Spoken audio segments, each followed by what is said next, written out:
In this video, we'll talk about carcinogenesis of colon cancer, and we'll look at it at a molecular level and see what kind of mutations occur along the DNA that will result in cancer of the colon.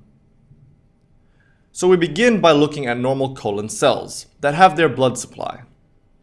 Here, where the crypts are, stem cells will migrate up, giving rise to new colon cells.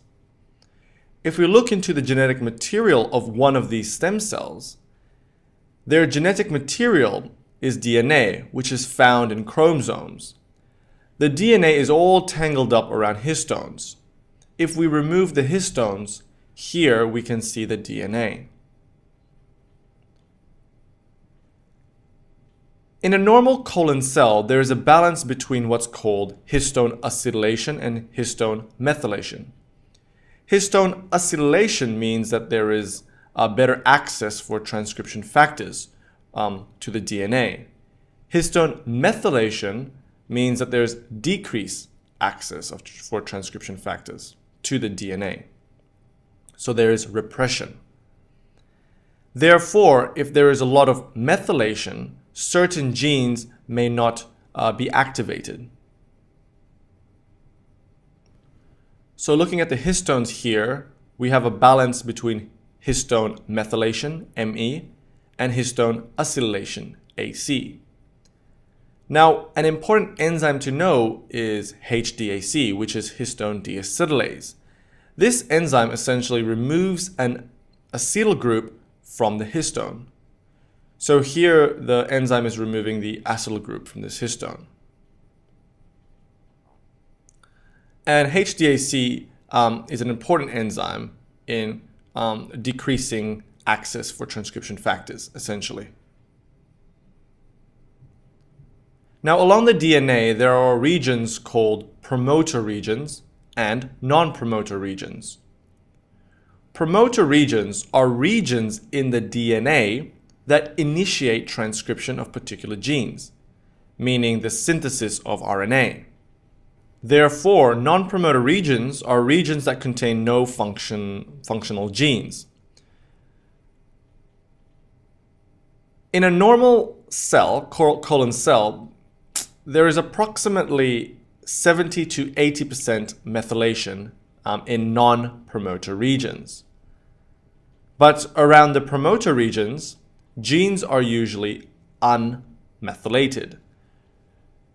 And this is so there is better access for transcription factors to activate genes. And we will see the changes that occur in methylation as cancer develops.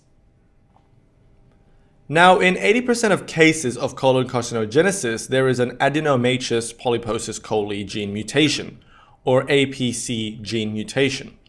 The APC gene is essentially a tumor suppressor gene because normally it encodes for proteins involved in cell adhesion and transcription.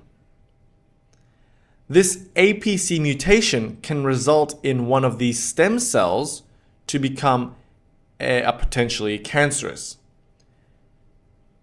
And so, as the abnormal cell, the potential cancer cell, moves up, it will begin dividing and dividing, creating a polyp, which is usually a small benign growth.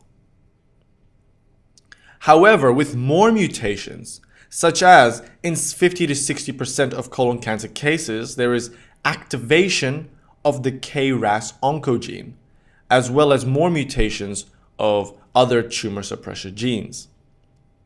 Now, the KRAS gene normally controls cellular division.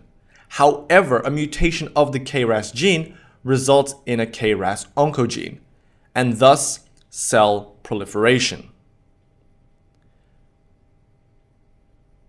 The cells will begin to proliferate. This will create an adenoma, which is a larger benign growth. During this time, as the cells keep dividing, there needs to be more blood supply in order to feed the growing tissue. So angiogenesis, which is formation and maturation of blood vessels, occur. It should be noted that from when the potential cancerous cell, the abnormal cells, develop, there can be a mismatch repair gene inactivation as well as hypermethylation occurring on the DNA. The mismatch repair gene normally repairs mutations that occur on the genes, in the genes. Hypermethylation silences genes. Both mismatch repair gene inactivation and hypermethylation can result in mutation rates that are 100-fold greater than mutation rates that occur in normal cells, which is a lot of mutations. A mutation in the TP53 gene tends to occur later in colon carcinogenesis. This mutation will cause resistance of cancer cells to apoptosis. So more cells will divide and less will die. This will cause a massive growth, which will cave in and keep growing, resulting in carcinoma, which is a malignant growth. Now that we're at this stage, let us look at the genetic material of this cancer cell. So here we have the chromosome again, the histone fibers and the histone, and then the DNA. The DNA, which has, remember, the promoter and non-promoter regions. In cancer cells, there is a disbalance between histone acetylation and histone methylation. So we see more methylated histones. Remember, methylation decreases access to transcription factors. One reason why we see more methylation is because of HDAC, the enzyme, which appeared to be more active in colon cancer cells. So here, HDAC is removing all the acetyl groups on histones, resulting in more methylated histones. In colon cancer cells, we also see changes in DNA methylation. In promoter regions, for example, there is usually hypermethylation, particularly in tumor suppressor genes and DNA repair genes. This results in some of the mutations we talked about earlier.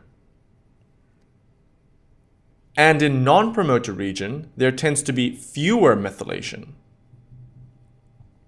So again, there is hypermethylation on promoter regions, which contributes to gene silencing and genomic instability, and it will affect apoptosis, DNA repair, and cell cycle control. And there tends to be a decrease in methylation on non-promoter regions, which essentially don't do anything. I hope you enjoyed this video on colon cancer carcinogenesis. Thank you for watching.